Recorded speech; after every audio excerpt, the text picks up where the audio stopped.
महर्षि जी का दो था, कोई बच्चा खेल रहा था और मैंने उसको कह दिया तो बहुत गंदा रहे प्यार में।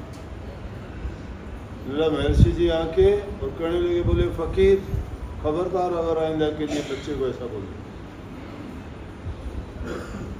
मैंने अपनी जिंदगी में किसी को बुरा नहीं बोला। बोला मेरा एक लड़का है, उस लड़के का नाम मैंने पदम रखा। स्कूल से मेरे पास आता तो मैं उसको बड़े प्यार से कहता था, आइए पदम the great, Padma the great. तो ये बात 75-76 के आसपास की हैं, 78 की बात होंगी, 78-79 लगाओ। जब बताया करते वो तो उससे पहले की थी। बोले वो लड़का आज पढ़ लिख के बहुत बड़ा इंजीनियर है, सरकारी नौकरी में ग्रेट हो गया। पता नहीं कितने इंजीनियर उसके नीचे काम करते हैं। बोले मेरी पत्नी के गर्भ में बच्चा था, मेरी पत्नी नहीं चाहती थी वो बच्चा पैदा हो और मैं चाहता था कि पैदा हो। तो उसने अनेकों दवाई ली कि वो बच्चा ख़त्म हो जाए, पेट में गर्भपात हो जाए। बोला गर्भपात नहीं हुआ, लड़की पैदा हुई। लेकिन मेरे ख्यालात ये थे कि मेरे घर में ऐसा बच्चा पैदा हो जिसमें ना काम हो, ना क्रोध हो, ना लोभ हो, ना मोह हो, ना अहंकार हो, ना इच्छा हो, ना तृष्णा हो, ना कोई वासना हो, ना कोई किसी प्रकार की उसमें बुराई हो। बोला लड़की पैदा होगी। तो वो लड़की बोला कि अब जवान है, ना उसको लत्ते पहनने का शौक़ है, ना खाने का शौक़ है, ना कहीं जाने का शौक़ है, ना किसी से बात करने का शौक़ है। मैं मत्था पीटता हूँ कि फ़कीर तूने क्या सोचा, क्या विचार दिए तूने, क्या कैसी लड़की पैदा होगी। मेरा उसकी माँ उसको मारना चाहती थी, मेरे से तो बड़ा प्यार से मिलती है वो, और जब उसकी माँ जाती है तो उसकी माँ का हाथ भी नहीं लगने देती अपने शरीर। बोला गर्भ से ही दुश्मनी कर ली थी उसने। सोचने की बात है। हमारे पास इतनी फुर्सत नहीं है कि हमें ऐसी छोटी छोटी बातों पर ध्यान दें। आज तो भागा दौड़ की दुनिया में इतना ही परवाह ही नहीं करते हैं। बच्चों की पैदाइश पर हम क्यों ऐसी उंगलियां उठाते हैं कि ये ऐसा है, ये वैसा है। माँ के गर्भ में जब बच्चा होता है, माँ उस दौरान में जिस प्रकार के बर्ताव करती है, जिस प्रकार का खाना खाती है, वो बच्चा उन गुणों को लेके पैदा होगा। अगर उस दौरान वो अपने हंसी खुशी, अच्छा माहौल, अच्छा वक्त मिलता है। राजे महाराजे रानियों के जिस दिन से वो गर्भवती होती थी उस दिन से दासी छोड़ दी जाती थी। उनके 4 नौकरानी होती थी, उसके बजाय 20 कर देते थे। उसको किसी प्रकार की किसी चीज़ की कमी नहीं होने देते। राजकुमार पैदा होते थे, लड़की होती राजकुमारी पैदा होती थी। आज तक किसी राजा के तुमने पैदा होया देखा कि कोई पागल पैदा होया हो, कोई बहरा पैदा होया हो, कोई लूला लंगड़ा पैदा हुआ हो? कि जब उनके गर्भ में बच्चा होता था तो उनकी सेवा करने वाले हजारों होते थे, और वो भी अच्छे अच्छे, बुराई को नज़दीक ही नहीं आने देते थे, दुख दर्द पीड़ा वाले को देखने नहीं देते थे। उनके मन में विचार, जब ये मकान बनाते हैं और इस मकान को बनाते वक्त इसमें जैसा सामान लगा देंगे भवन वैसा ही बनेगा। अगर इसमें मिलावटी सामान लगा दिया कुछ दिन के बाद में, अब नहीं देखते, लिपाई करते हैं, सीमेंट थोड़े दिन में 2-4 बरसात के बाद में और उतर के ईंटों पर से गिर जाती है। क्यों? कि इसमें मिट्टी और राख कुछ ऐसी चीज़ मिलाने लगे, नहीं टिकती वो। तो बच्चा भी माँ के गर्भ में जब बढ़ता है तो वो भी इन चीज़ों को लेके बढ़ता है। वो खाती क्या है, हर चीज़ को उसकी ज़रूरत पड़ती है। कभी उसको मीठा खाने का मन करता है, कभी चरचरा खाने को मन करता है, कभी ईंट पत्थर खाने का मन करता है, कभी कोले खाने का मन करता है। क्यों? वो जो बच्चा बनने लग रहा है उसकी हड्डियां बनने के लिए, उसकी चमड़ी बनने के लिए, नस नाड़ी बनने के लिए, बाढ़ बनने के लिए, उसके शरीर में जितने अंग हैं उनको अलग अलग बनने के लिए अलग अलग सामान की ज़रूरत है। और जिस सामान की ज़रूरत है बनाने वाला मांगता है कि ये चीज़ दो, और जो वो चीज़ नहीं दे सकते तो कमी रह जाएगी, बच्चा वैसा ही होगा। एक समय की बात है, अपने देश में ये फल फ्रूट नहीं होते थे। काबुल के अंदर अफ़गानिस्तान में मेवे बहुत होते थे। वहाँ से सामान लाते थे लोग और यहाँ से उनकी ज़रूरत का सामान ले जाते थे। तो वहाँ पर काम करने वाले, सामान ढोने वाले आदमी थे। एक ऐसा ही गरीब आदमी मजदूरी करने वाला था, उसकी पत्नी गर्भवती थी। अब मजदूर आदमी कहाँ से उन चीज़ों को खरीदे, उस ज़माने में तो बहुत महंगी थी।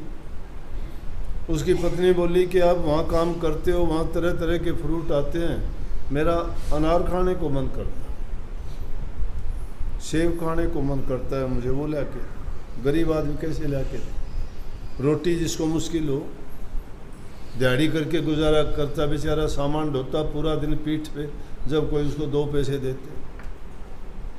अब पत्नी की इच्छा पूरी नहीं करे तो पति है, नहीं कर सकता तो उस आदमी को पीड़ा तो होती है, मजबूरी के कारण नहीं भी कर सकता। करने वाले जो करने योग्य होते हैं वो करते हैं। बोले अच्छा देखो, सामान करते करते एक व्यापारी था जिसका सामान ढोया। सामान ढोने के बाद उससे कहने लगा कि जी मेरी पत्नी गर्भवती है। बोले अच्छा, नेक इंसान था वो भी। बोला जी वो उसका ये सेब और अनार खाने का मन करता है, मैं खरीद नहीं सकता।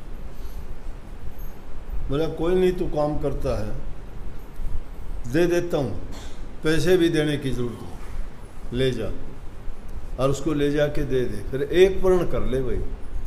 बोले हाँ जी बोलो, जो कहोगे वो करूँगा, जितना काम कहोगे उतना ही काम कर दूँगा इसके बदले। लो लाला, कोई काम नहीं करना, कोई इसके मैंने पैसे नहीं लेने तेरे से। जब ये तेरी घरवाली को लड़का हो और वो बड़ा हो के बहुत बड़ा अफसर बनाएगा, तो तू ये वचन दे मुझे कि वो जब यहाँ अफसर लग के आए तो टैक्स माफ़ करवाना। और वो बात सत्य हो। उसके गर्भ से लड़का पैदा हुआ, पढ़ लिख के बड़ा पढ़ाई की उसने। क्यों? बात कहने को आप भी सुन लेते हो, कहने को बहुत कह देते, किताबों में बहुत लिखी पड़ी है। Coming events cast their shadows before, होनहार बिरवाल के होत चीकने पात।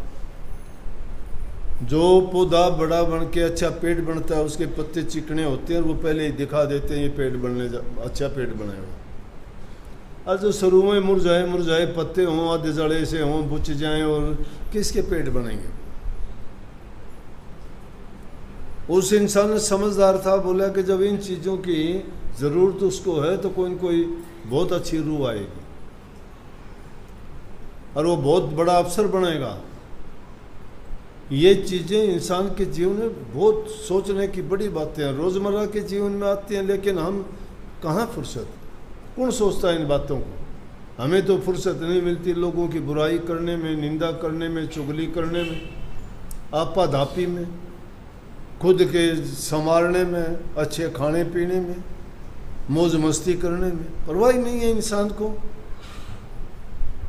इंसान सिर्फ प्राण नहीं डाल सकता, परमात्मा के बाद में दूसरा नंबर है इसका कुछ भी कर सकता है, कुछ भी बना सकता है। इन प्रकृति की सारी चीज़ों को इंसान है।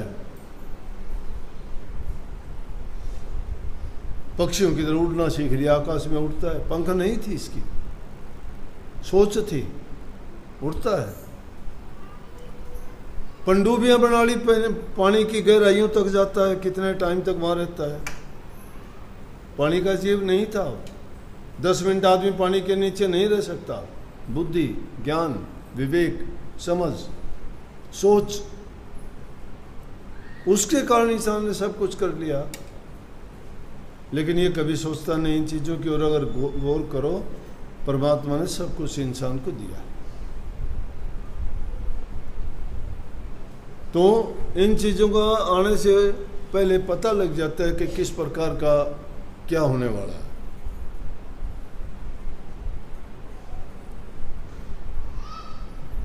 तो बच्चों को अच्छी शिक्षा दोगे ना, वैसे बच्चा बन जाएगा। तुम बनाओ उसको। एक राजा की रानी थी, उसका पहला बच्चा होया, बोला तो सिद्ध हो, सिद्ध महात्मा बन गया। दूसरा पैदा होया तो बोला कि तू बुद्ध हो, त्यागी हो, वो बुद्ध बन गया, घर छोड़ के चला गया। तीसरा जब पैदा हुआ तो राजा बोला एक तो छोड़ दे, उसको भी कुछ कहने लगे, नहीं बोला एक तो छोड़ दे राज करने के लिए। कहने का मतलब जो तुम बनाना चाहते हो बनेगा बच्चा। तुम बच्चों के प्रति उदासीन हो, केयरलेस हो, बच्चों की देखभाल ही नहीं करते, फिर आके शिकायत करते मेरा बच्चा बिगड़ गया। बच्चा तुमने बिगाड़ा। तुमने कब देखा था बच्चा कहाँ बैठता है? तुमने कब देखा था बच्चा क्या सीखता है? तुमने कब देखा था बच्चे में कौन सी बुरी आदत आ गई है? बच्चे का क्या दोष है? उदासीन तुम हो, तुम्हें अपने कामों से फुर्सत नहीं है। बच्चे को अगर अच्छा बनाओगे, बच्चा तो कैसा भी बनाता, उसके लिए दूसरों को सौंप दोगे। तुम बना,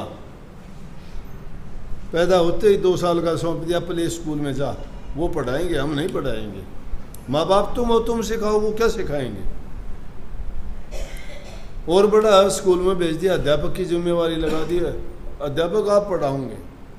बड़ा है नहीं पढ़ सकता, ट्यूशन पे भेज दो, हम नहीं पढ़ावा। तुम पढ़े लिखे हो, तुम्हारी डिग्री नहीं है, तुम आधा घंटा नहीं दे सकते।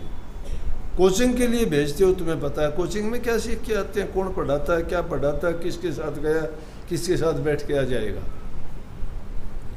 तुम्हारे माँ बाप पढ़े रहे, वो अपने बच्चे को नहीं कोचिंग में भेजेंगे। कोई तुम्हें क्या देते हैं, कोटा भेज दिए बच्चे। कोटा में जादू है क्या? वही बच्चा पढ़ता है, वही किताबें हैं, वहाँ कौन सा नज़रिया, कौन सा तरीका बदल गया?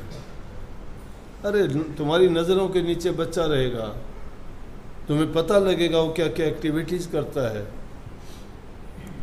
तुम उसको अच्छी तरह से पढ़ा सकोगे, घर का खाना दोगे, अच्छे आचार विचार दोगे, घर परिवार में रहेगा, सामाजिक बनेगा, सब बातें सीखेगा।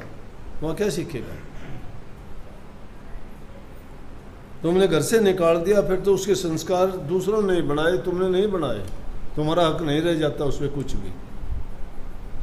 कैसे माँ बाप की सेवा कर देगा वो? कैसे मामा फूफा को जान जाएगा वो? सबको बहुत बहुत आशीर्वाद।